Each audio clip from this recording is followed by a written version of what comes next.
We learned. Why does every election in Africa feel like a fresh wound? Why are people forced to choose between a lie wrapped in law and silence wrapped in fear? And why? In Burkina Faso, where there hasn't been an election, do people still rise and cheer when their leader walks by? You really want to know? Like this video, subscribe, drop your thoughts in the comments. Because what comes next will change the way you see elections in Africa forever. On the morning of July 11th, Kenya's president officially approved a new electoral commission. 7 members, sworn in just hours after the court dismissed a legal challenge. The new chairman, Erastus Ethekon, is a human rights lawyer, but Kenyans didn't celebrate. Instead, one question filled the streets and social media: who do they really represent? None were elected by the people. None answered to the people. Meanwhile, in Burkina Faso, branded undemocratic by the West, ordinary citizens take part in real decision-making. So here's the question that's about to reshape this story. Is democracy just about elections? Or is it about giving people the power to decide their own future? Mary is in her final year studying journalism at a university in Kisumu. She once dreamed of becoming an investigative reporter exposing election fraud, fighting for justice. But now, Mary doesn't vote anymore. Not because she doesn't care, because she doesn't want to die. In Kenya, elections don't just shape politics. They shape survival. They decide who mourns, who runs, who disappears. In 2007, over 1,000 people were killed in post-election violence. In 2013, entire slums were burned down overnight. In 2017, the Supreme Court annulled the results. Voter turnout dropped by half. In 2022, after Ruto claimed victory, 4 electoral commissioners rejected the outcome. They were suspended. Protests erupted. Mary lost her best friend shot while filming police beating civilians on Moy Avenue. On the walls in Mathar, someone spray-painted. We voted. We died. We learned. That's what elections mean for millions of young Africans. Not hope. A warning. A TikTok comment from Nairobi went viral. We don't die in war. We die when we vote. And behind that pain is a truth too many fear to say out loud. Elections in Africa have become a ritual. A theater. Lines form. Cameras roll. Officials speak. But the result always someone already chosen. Already approved. Already safe. That's why people are now looking elsewhere. To a strange place. A country once mocked, ignored. They're looking at Burkina Faso. In 2022, a 34-year-old soldier named Ibrahim Traoré seized power in a coup. No ballots, no campaign, just a statement enough. He promised elections by July 2024, but in May 2024 he postponed them for 5 years. No opposition parties allowed. No clear path to a civilian vote. And yet, something unexpected happened. People didn't protest. They rallied around him. In Kenya, students march with signs. In Burkina Faso, farmers hang his portrait on village walls. Women dance in markets shouting his name. Thousands of volunteers build schools and roads for free. What's going on? How does a military leader with no election win the hearts of his people, while elected presidents lose them? Because in Kenya, you vote then starve. You vote then run from police. You vote and your president signs another IMF loan. But in Burkina Faso, the gold mines were reclaimed. Foreign corporations were kicked out. Electricity reached rural towns. Teachers got a 10-fold raise. People saw change, felt it, lived it. In Kenya, elections give you speeches. In Burkina Faso, they gave people water, justice, and dignity. One Ghanaian comment summed it up. Traoré isn't democratic, but he hasn't betrayed his people. Even those who criticize him admit he didn't steal. He didn't flee. He didn't sell the country's soul. And maybe that's all people want. Not perfection, just someone real. Traoré once said no country has developed under democracy. And maybe, for Africa, that rings true. Because what good is a vote if it leads to hunger? What good is a ballot box if it protects no one? Mary doesn't worship Traoré. But she said something that stuck with us. I wish Kenya had someone who acts instead of someone who just promises. Maybe the West calls that dangerous. Maybe they say that's undemocratic. but for the millions who've bled after voting, who've buried friends, missed meals, lost hope. Maybe real leadership doesn't always wear a suit, doesn't always follow the script. Maybe it just shows up and builds. Because the real threat is not a coup, not a dictator. It's a generation that's no longer afraid to compare. A generation that has tasted both democracy and deception, that remembers the slogans, but sees the suffering. Young people in Kenya are not lazy. They are not violent. They are not asking for chaos. They are asking for truth. And when they look around, they don't see it in ballot boxes. They see it in communities where people feel safe, in leaders who sleep where soldiers sleep, in decisions made by the people, not for them. That's why the name Traoré keeps showing up. In comments, in memes, in whispers. He's not a messiah, he's not perfect, but he broke the script. And to a generation that's been lied to by every president in a suit that matters, in Burkina Faso, there are no flashy campaigns, no promises written by PR teams. There's just work, progress. And the feeling may be for the first time that power has a face and hands and feet, that it walks beside the people, not above them. So Mary asks again, why should I vote, if nothing ever changes? And that's a question every African country must now answer, not with another commission, not with another televised oath, but with results. Some say democracy is the highest form of civilization, that if we can vote, we can grow. If we can elect leaders, we can build nations. But that belief is fading fast across Africa.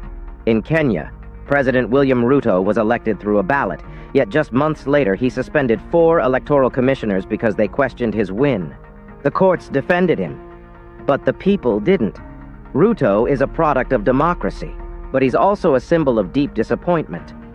Under his watch, taxes soared. IMF loans stacked. Police cracked down on protests. Media got quieter. Young people got angrier. All this under the banner of legitimate power. But legitimate to who? For the struggling mother in Kisumu, the unemployed graduate in Eldoret, the teenager tear-gassed in the street in Africa, democracy has become something else. It's not power for the people, it's a performance. There's a parliament. There's a court. There's free media. There's opposition. But behind the curtains, it's the same names, the same deals, the same betrayal. Meanwhile, in Burkina Faso, there's no presidential election, no party rivalry, no polished speeches, yet somehow there's more trust. Ibrahim Traoré came to power through a military coup. He suspended party politics, postponed elections, dismissed the Western idea of democracy, and still people followed him, not because they're brainwashed, not because they hate freedom, but because they finally saw a leader who didn't lie. Traoré didn't fly to France to beg for loans. He didn't host flashy press conferences. He just got to work. He nationalized the gold mines, paid domestic debt, built schools and clinics, raised teachers' salaries, pushed out foreign corporations. No votes were cast, but results were delivered. That's what people remember. Because in many African countries today, democracy means waiting. Waiting for politicians to speak. Waiting for justice to come. Waiting for the same old story to end. People are tired. And in that exhaustion, they start asking new questions. What is democracy if it doesn't feed me? What is freedom if I can't speak? What is choice if all the options are rotten? And most of all, why is the West so afraid of leaders who don't fit their model? Burkina Faso isn't perfect. There are flaws, media restrictions, opposition concerns, but even critics admit things are moving. People are building. Dreams are returning. Traoré didn't win an election, but he won something else, a second chance for national dignity, and that's worth more than any ballot box. One Kenyan wrote online, "We have elections. They have outcomes." Because the sad truth is many African democracies have become empty houses, beautiful on the outside, rotten within. And more people are walking away. Not because they hate democracy, but because they're done pretending that votes mean progress, that speeches mean service, that suits mean solutions. In Burkina Faso, there are no suits. Just rolled up sleeves, no slogans, just bulldozers, no promises, just pavement. Maybe that's why Traoré's face is on village walls. While Kenya's leaders need armed guards to walk down the street, maybe that's why people cheer for someone who broke the rules but delivered what the rule followers never could. In the end, maybe the real vote isn't on paper. Maybe it's the moment people say this man is one of us, and maybe that's the kind of democracy Africa's been waiting for. Not elections, but trust, not ballots, but builders, not rituals, but results. And it makes you wonder, why do leaders with the most votes often inspire the least hope? And why do those with no elections sometimes inspire a movement? It's because people don't just want a choice. They want a future. They don't just want a president.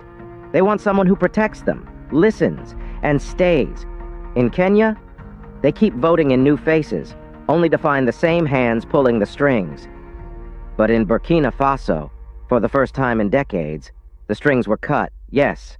Traoré holds power, yes. He suspended elections. But he also suspended excuses. He suspended corruption. He suspended waiting. And that's what hits hardest. Because Africans know how to endure. But they're tired of being told to wait for permission, for funding, for change. They're tired of being told democracy is a long journey while their stomachs are empty and their children can't read. Traoré may not have followed the correct political path, but he walked with the people. And right now, that feels more democratic than anything written on paper. A farmer in Bobo Dioulasso said it best: I never voted for him. But for the first time, my crops are reaching the market. And that is the kind of result no campaign speech can fake. As 7 new commissioners raised their hands inside Kenya's Supreme Court, TikTok was already making fun of it. Clips of the swearing-in ceremony were edited with clown music, sarcastic captions, and millions of views. One read, "New actors. Same play." It wasn't because Kenyans don't care about democracy. It's because they've seen this movie too many times. Every promise becomes a punchline. Every reform ends in regret. One student at the University of Nairobi put it bluntly, "Our parents were fooled by votes. We get beaten by batons." Kenya's Gen Z isn't protesting for the fun of it. They're protesting because they want to live. They want truth. They want dignity.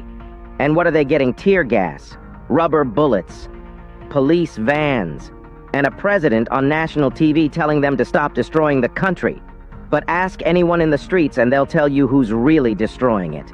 Because it's not the protesters, it's the powerful, the ones in suits, the ones who lie, borrow, steal, and still get reelected. And in the middle of this anger, one name keeps coming up again and again: Ibrahim Traoré. Not because he's perfect, not because he's democratic, but because he doesn't pretend. While Kenya is borrowing more from the IMF, Burkina Faso is paying off its national debt without foreign aid. While Kenya is cutting fuel subsidies, Burkina Faso is opening state reserves to protect rural families. While Kenya raises tuition, Traoré builds tuition-free schools funded by gold revenues reclaimed from foreign companies. When Kenya sends in riot police, Traoré sends in construction crews to build classrooms. When Kenya hosts national dialogue for politicians, Traoré hosts local forums with villagers, youth, and elders. The difference isn't the system, it's the honesty. People don't need their leaders to speak English on CNN. They need someone who looks them in the eye and says, "I see you. I won't sell you." That's what Traoré says. And even without an election, people believe him because his words turn into roads, water, jobs, and justice. In Kenya, politics is a private club. The rich switch seats. The poor get silence. But in Burkina Faso, something rare happened. Someone flipped the table. He's not polished. He's not perfect. But he's not fake. And sometimes, that's more than enough. One TikTok live stream from Nairobi said, "They don't have to kill you. They just have to make you quiet." But silence is no longer working. Across Africa, Gen Z is waking up. Uganda, Nigeria, Senegal, Ghana. They're asking the same question: do we need more elections, or do we need new rules? A Senegalese commenter said it best: I don't need a president with good grammar. I need one who builds schools, protects the poor, and doesn't steal. In Kenya, they have elections. In Burkina Faso, they have results. That's the difference. And people feel it in their bones. This isn't about left or right. This isn't about coups versus constitutions. This is about betrayal. Years of voting, years of waiting, years of nothing. Now, the anger has a shape, a voice, a new dream. Give us a leader who might not follow the script, but finally does the work. That's what people want. Not perfection, not promises, action. They want a leader who doesn't show up just for the cameras, who doesn't vanish after the votes are counted, someone who doesn't smile during hardship and disappear during disaster. In Burkina Faso, people say Traoré walks among them. Not every day. Not always. But enough to feel seen. When he visits villages, there are no red carpets, just bare feet, dusty roads, and open ears. A woman from Kudugu once said he came. He didn't speak much, but when he left, our well got fixed. That's the kind of leadership people remember. Not the one that talks, but the one that shows up. Meanwhile, in Kenya, how many politicians know the price of maize today? How many have stepped into a slum without bodyguards? How many still believe that leadership means service? This is why people say we don't want saviors. We don't want saints. We want someone who knows what hunger feels like, who knows the weight of broken promises, who carries our wounds as his own. In a small town near Eldoret, a mural was painted last week. It showed two paths, one lined with posters, microphones, and fancy suits, the other lined with bricks, wheelbarrows, and children smiling at a new school. Underneath, someone wrote, "We've tried the first, let's build the second." That's where Africa stands now. At a crossroads, one road leads back to ballots that do nothing, the other to a new way of leading, a way that may not be clean or perfect, but at least it's real. And in a world drowning in fake, real is revolutionary. As Kenya debated the new electoral commission, a simple message appeared on X-Twitter. It wasn't from a politician. It wasn't from the media. It came from a small group of university students in Burkina Faso. Their words were soft, but powerful. We used to feel hopeless too. We thought we only had two choices: play their game or be crushed. Then we realized something. We can make our own rules. That message crossed borders. It went viral in Kenya, Uganda, Ghana, Nigeria. Thousands shared it. Millions watched. And something shifted. This wasn't about elections anymore. It became a story about ownership. A story about people who stopped waiting for permission and started building anyway. In Nairobi, 17 students from 4 universities formed something new. The People's Electoral Tribunal. No official title, no donors, no party backing. But they had something else: belief. They launched a website to track corruption in voting, mapped zones of intimidation and vote buying, collected voice notes from everyday citizens, sharing what elections felt like uncensored. They called it the People's Memo. The movement grew. In Nigeria, students at the University of Lagos began hosting open-air forums, breaking down election laws in plain language. In Senegal, YouTubers made a series called Unmasking Democracy, exposing the hidden machinery behind every vote. And at the center of it all, a new idea was forming. Not a protest, not a riot, but a quiet revolution. The African referendum. It wasn't on paper. It wasn't sanctioned. It was in hearts, minds, and conversations. Everyone was asking, do we still believe in this system, or is it time to design our own? From marketplaces to mosques, schoolyards to churches, people were answering. And across it all, one surprising symbol emerged: Burkina Faso. Not because it's rich, not because it's perfect, but because it's real. Where leadership means showing up. Where progress isn't a promise, it's a shovel, a school, a dam, a debt repaid. People across Africa began saying they didn't wait for permission. Why should we? They weren't asking for chaos. They were asking for a reset, a chance to lead themselves. And in that moment, Africa remembered something powerful. The ballot isn't the only way to choose. Sometimes, you choose with your hands. Sometimes, with your back bent under bricks. Sometimes, just by refusing to be lied to again. So the real referendum wasn't at the polls. It was happening right now, in the streets, in the silence, in the rising hunger for a different kind of future. One where power comes from the people, not paperwork. One where leaders aren't selected, they're earned. One where trust matters more than titles.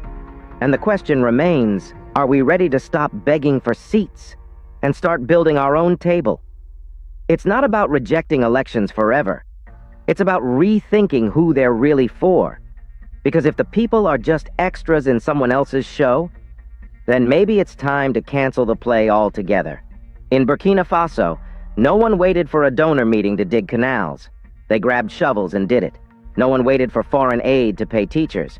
They used the gold under their feet. That spirit, that fire is what's catching on. It's not anti-government. It's not pro-chaos. It's pro-people. One woman from Accra said for years, "I thought voting was power. Now I know organizing is power. Working together is power." That's what this movement is about. Not a flag, not a face, but a feeling that we're not stuck, that we're not small, that we don't need permission to rise. Africa is waking up not with slogans, but with actions. Not waiting for change, but becoming it. And that's a twist no one saw coming. Somewhere in Nairobi, someone spray-painted these words on a cracked white wall. We voted. We died. We learned. Meanwhile, in a dusty village in Burkina Faso, a 12-year-old boy stood outside his new school, raised his fist, and shouted, "Long live the people, 2 places. 2 stories, 1 continent. Africa doesn't need more speeches. It needs leaders who stay when the cameras turn off. Leaders who build even when no one is watching. Leaders who walk with the poor, eat with soldiers, and speak less but mean more. If you've ever felt invisible, if you've ever lost hope in this thing called democracy, then this story is for you. Like this video. Share it with your brothers and sisters. Subscribe now because we're not just telling stories.